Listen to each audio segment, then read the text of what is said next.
This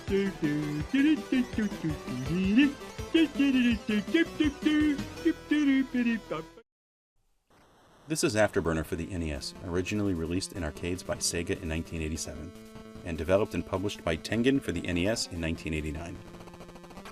I think this is an interesting game, because the time it came out, Sega had their own consoles on the market, and you'd think they'd be inclined to keep their properties just to their systems to encourage sales.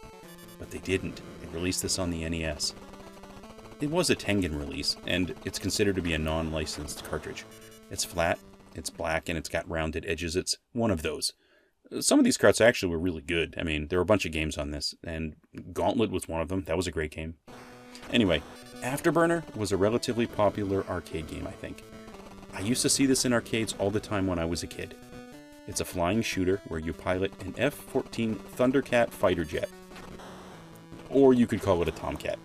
The manual calls your jet a Thundercat, but online sources call it a Tomcat. I think Thundercat is a fictional jet, but I'm not a military expert.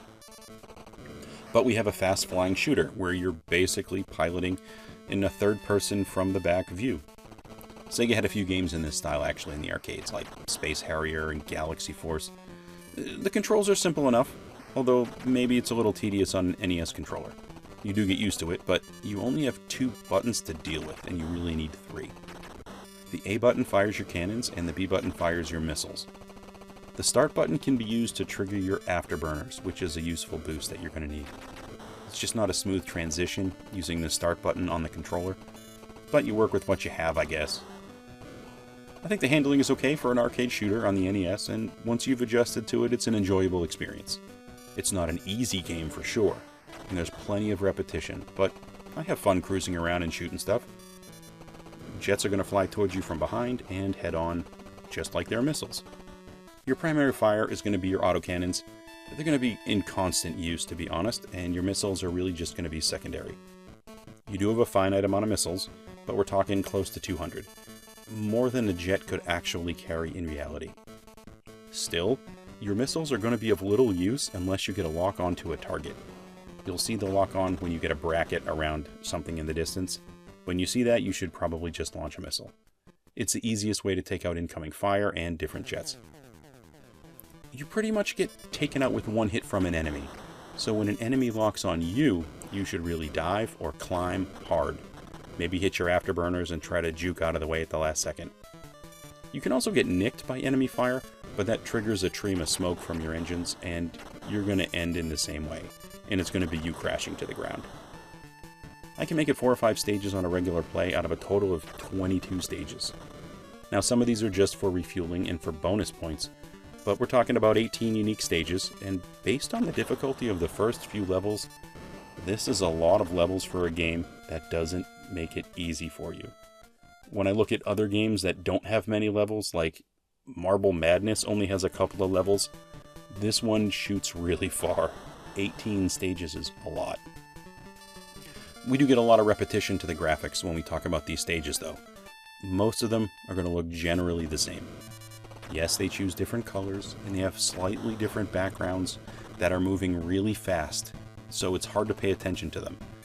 But there is an obvious similarity here, and there are some stages where you get to shoot at ground forces, but I'd venture to say it's not enough.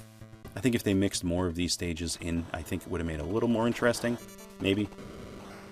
Luckily, there are also some extra features that are built into the game, and if you know them, it's useful. There's something that actually isn't in the manual. When your game is over, and you get back to the blue Afterburner screen, the start screen, if you press left, left, left, B, B, B, A, A, A, and then start, you're going to continue on the level that you just got your game over on, which is great. You can go 4 levels, and if you die, you can start from that spot and move forward. This is great if you want to get deeper into the game and see the extra levels. There's also a sound test screen. If you press the B button when you start the game, and this is, I believe, before the Afterburner screen appears, you're going to enter a sound test stage, or screen, and you can scroll through all the different music in the game. I think this is a really great feature to have, and it's something I kind of wish more games offered as an option.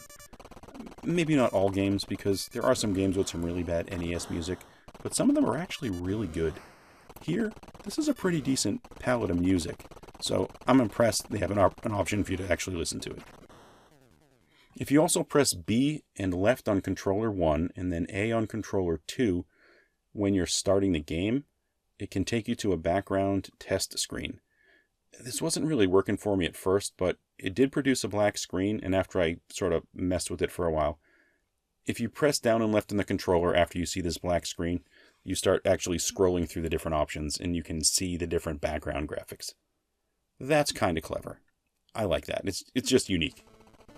Afterburner, turns out, is a decent enough game from Tengen for the NES.